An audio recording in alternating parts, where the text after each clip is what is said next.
ادب او علم او دا ټول په یو جومات او وجره او دا را یو شي که نه نو دی چانده واچوئ الله مو بخښه. څنګه چل دی لکه سیلاب سفرو دپاره څنګه نو مړه مو دومره ګیلې دی د خلکو والله چې نه پوره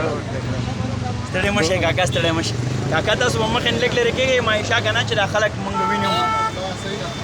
او روډ به بالکل نه بندوئ ښه هېڅ چا ته به تکلیف نه ورکوئ روډ به نه بندوئ جانانه تاسو چاته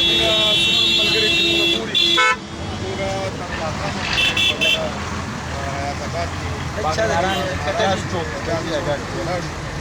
او دغه خپل ولس لپاره موږ وغواړو په نورم ولاړ یو او خلکو ته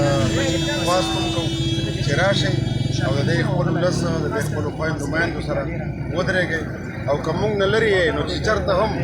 افسر صاحب جی جی که زموږ ته څوک نه رارسي که نه او نو چې چېرته هم څوک او هغو ته موږ دا ویلي دي چې ډېر ملګري اوس تاجر بهر هېوادونو نه وایي نو زموږ ګوره ایزي پیسه اکاونټ یا بینک اکاونټ نشته او نه موږ غواړو چې دغه ځای ته ورسي تاسو خپلو باوري ملګرو ته په ایزي پیسه یا په بینک راولېږئ او موږ حیات آباد کې ناسو نو بیا به یې د هغو نه موږ ترلاسه کړو او موږ به تر ماښامه پورې ناسو هغه ملګري زمونږ بهر ملکونو کې څومره ملګري ستاسو مینوال دي کرن خان صاحب ستا شینو ماما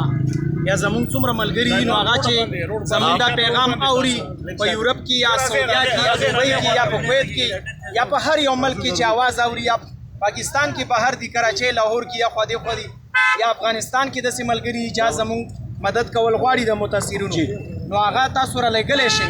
افغان صاحب د کم ملګری دی هغوی ته راولېږئ هغوی به حیات آباد هغو به موږ ته دلته رارسوي باغ ناران چوک چې دی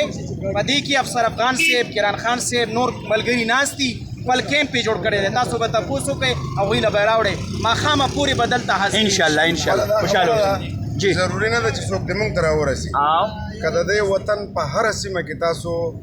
خدای خدمتګاران ګورئ الخدمت والا ګورئ دا قوي ادارې او دا باوري دا غله نه دي دا یې خپلو کورونو ته نه وړي او بله دا خبره چې دا په دې باندې دوی سیاست نه کوي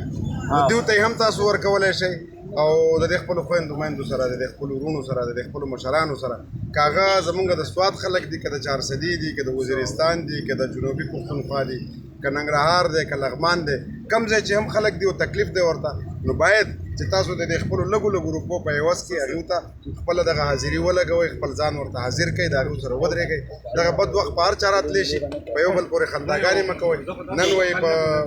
پېښور ده نو سبا به په بل ځای باندې بل ورځ به په بل ځای باندې